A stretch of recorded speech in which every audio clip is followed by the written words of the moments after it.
Magandang araw! Handa na ba kayong makinig at matuto sa panibagong aralin na ating tatalakayin? Magaling! Sa araling ito, atin namang pag-usapan ang paggawa bilang tagapagtaguyod ng dignidad ng tao. Pero bago ang lahat, magbalik-aral muna tayo.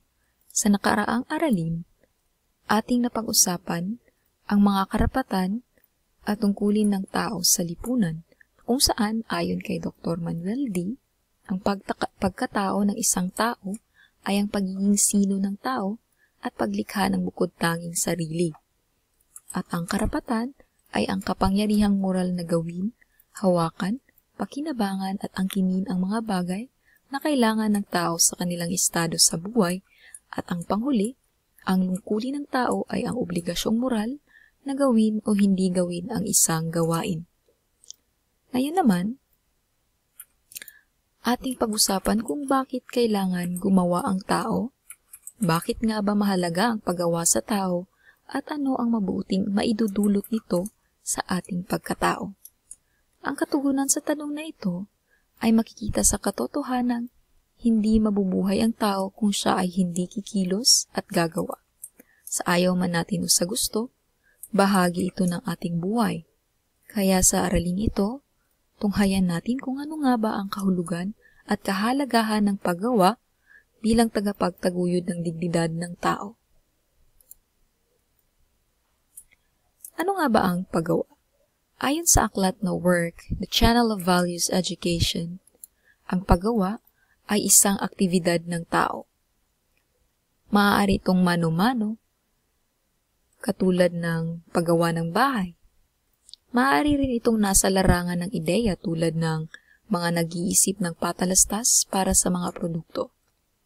Ito rin ay resulta ng pagkilos ng tao na may layuning makatugon sa pangangailangan ng kapwa. Kung tayo ay gumagawa, hindi tayo gumagalaw o kumikilos lamang katulad ng hayop o makina. Tao lamang ang may kakayahan sa paggawa, at palaging pakatandaan na ang paggawa ay para sa tao at nilikha ang tao para sa paggawa. Sinabi rin sa panulat ni Pope John Paul II sa kanyang akda na Laborem Exercens na ang paggawa ay anumang gawain.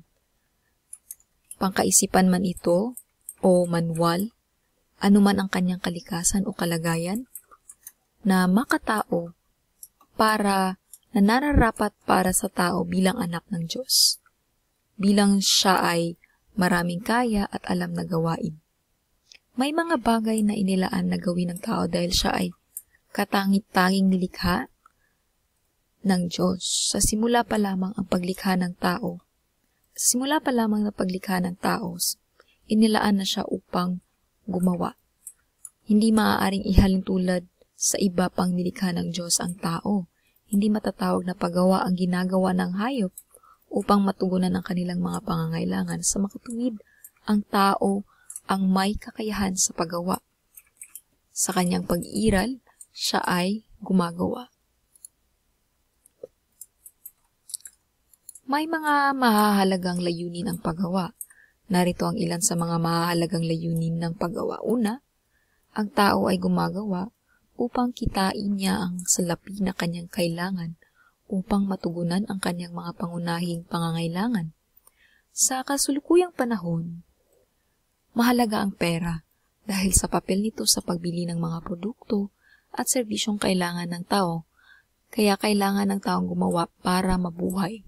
Hindi maaaring maging katulad siya ng isang parasite na laging inaasa lamang sa iba ang kanyang pangkabuhayan o ikabubuhay. Pangalawa, makapag-ambag sa patuloy na pag-angat at pagbabago ng agham at teknolohiya. Mahalagang taglayin ng tao ang malalim na pagnanais na maibahagi ang kanyang kakayahan para rin sa ikauunlad hindi lamang ng kanyang sarili, kundi pati na rin ng lipunan.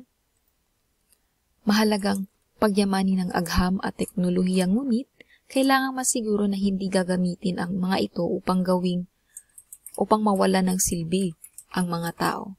Ginawa sila bilang katuwang at hindi ikapalit ng tao. Pangatlo, maiangat ang kultura at moralidad ng lipunang kinabibilangan. Mahalagang maunawaan na ang paggawa ay mayroong panlipunang aspekto at hindi kailangang ihiwalay ang pananagutan natin para sa pagganap o pag-angat ng kultura at moralidad ng lipunang ating kinabibilangan. Pang-apat, may kakayahan rin ng tao na gamitin ang paggawa sa pagtulong sa mga nangangailangan. Ngayon, ang paggawa ay isang moral na obligasyon. Kailangan ng tao na gumawa upang tumugon sa ninanais ng Diyos at sa pangangailangan na panatilihin at pagyamanin o paunlarin ang sangkatauhan. Panglima, ang paggawa ay nagbibigay ng dahilan sa pag-iral ng tao. Ang buhay na walang patutunguhan ay walang katuturan at ang paggawa ang nagbibigay ng katuturan dito. Ang pagbibigay ng iyong lahat ng panahon at pagod sa paggawa ay hindi dapat mawawaglit sa pag-aalay nito para sa kapurihan ng Diyos. Kaya kailangang ibigay ng tao ang kanyang lahat ng kakayahan sa paggawa upang matamasa ang bunga ng kanyang pinagpaguran. Sa pamamagitan rin ng paggawa, nakakamit niya ang mga sumusunod. Una, nakakayanan niyang suportahan ang kanyang mga pangangailangan, napagyayaman ng kanyang pagkamalikhain, napapataas ang tiwala sa kanyang sarili, nabibigyang dangal ang kanyang pagkatao, nagkakaroon siya ng pagkakataon na makasama at makasalamuha ang kanyang kapwa at mapaglingkuran ang mga ito. Pang-anim, nagkakaroon siya ng pagkakataon na isabuhay ang tunay na pagbibigay. Pang-pito, nabibigyan siya ng pagkakataon bilang individual at kasapi ng lipunan na may ipagpatuloy ang kanyang bukasyon at bigyang katuparan nito. At ang panghuli, nagagampanan niya ang kanyang tungkulin sa Diyos. Iyon ang mga nakakamit ng tao sa paggawa. Mayroon ding sub-obheto o obheto ang paggawa. Kapag sinabi nating obheto ng paggawa,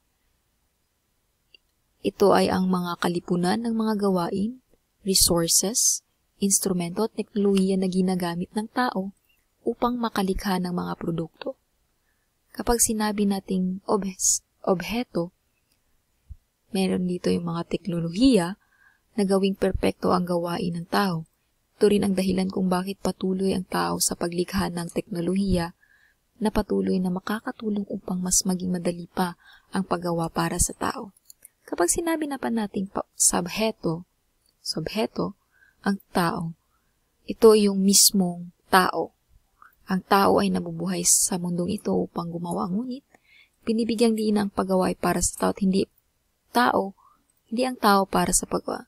Ngayon, ang tunay na halaga ng tao ay nakabatay sa kung paano niya sisikaping hubugin ang kanyang mabuting pagkatao. Kaya mas kailangang manaig ang subheto kaysa sa obheto ng paggawa.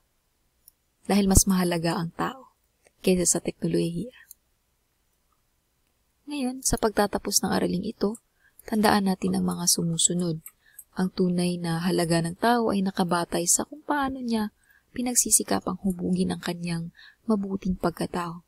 Hindi ito nakabatay sa anumang pag-aari o yaman. Mahalagang iyong tandaan na ang paggawa ay lagpas o higit pa sa pagkita lamang ng salapi. Ang tunay na pinakamataas na layunin ng paggawa ay ang pagkamit ng kaganapan bilang tao.